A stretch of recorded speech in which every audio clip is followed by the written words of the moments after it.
O livro de 2 Samuel. Confira o vídeo sobre o 1 Samuel, no qual foram apresentados os 3 personagens principais do livro, Samuel, Saul e Davi. E também ao conceito literário do livro, que primeiro apresenta Samuel e depois mostra a ascensão e queda do rei Saul, em contraste à ascensão do rei Davi. 2 Samuel conta a história de Davi como rei de Israel. E em 2 movimentos há uma temporada de sucesso e bênção seguida de uma enorme falha moral e as suas tristes consequências. E o livro termina com uma conclusão muito bem feita que volta a refletir sobre o bem e o mal na vida de Davi, criando esperanças para que um rei venha de sua linhagem. Então, a história em 2 Samuel começa após a morte de Saul. E Davi surpreende a todos com uma composição de um longo poema onde ele lamenta a morte do homem que tentou assassiná-lo. E mais uma vez, o autor apresenta a humildade e a compaixão de Davi. Ele é um homem que lamenta até mesmo a morte de seus próprios inimigos. Após isso, Davi vivencia uma temporada de sucesso e bênção de Deus. As tribos israelitas pedem a Davi que unifique todas as tribos e torne-se seu rei. Sendo assim,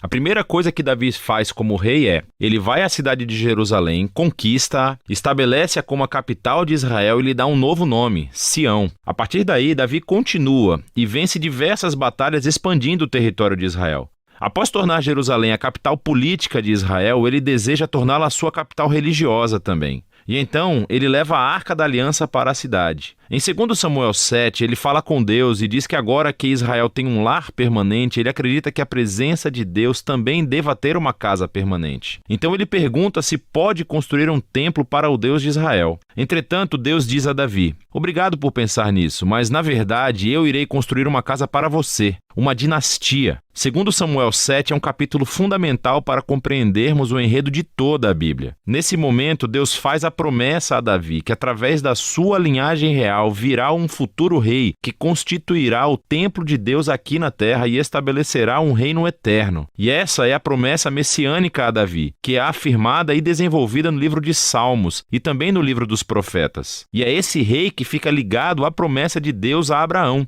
O futuro reino messiânico será a maneira como Deus irá trazer a sua bênção para todas as nações. E é aqui, no meio de toda essa bênção divina, que as coisas se tornam terrivelmente mal. Davi comete um erro fatal. Não é fatal para ele, mas para um homem chamado Urias, um dos estimados soldados de Davi. Do seu terraço, Davi vê a esposa de Urias, Batseba, tomando banho. Davi a procura, dorme com ela e a engravida. Então ele tenta encobrir a coisa toda, assassinando Urias e casando-se com ela. Isso é simplesmente horrível. Então, quando Davi é confrontado pelo profeta Natã sobre tudo isso, ele imediatamente assume o que fez. Ele está despedaçado, arrependido e pede a Deus que o perdoe, e Deus o faz. Entretanto, Deus não elimina as consequências das decisões de Davi. E como resultado da sua terrível decisão, a família de Davi, o seu reino, tudo desmorona. Isso transforma essa ascensão em uma história trágica, muito parecida com a queda de Saul. Os filhos de Davi acabam por repetir os erros do pai, mas de uma maneira ainda mais trágica. Amnon abusa sexualmente da sua irmã, Tamar, e o seu próprio irmão, Absalão, descobre tudo e manda assassinar Amnon. E então, Absalão arma um plano para destituir o seu pai, Davi, do poder,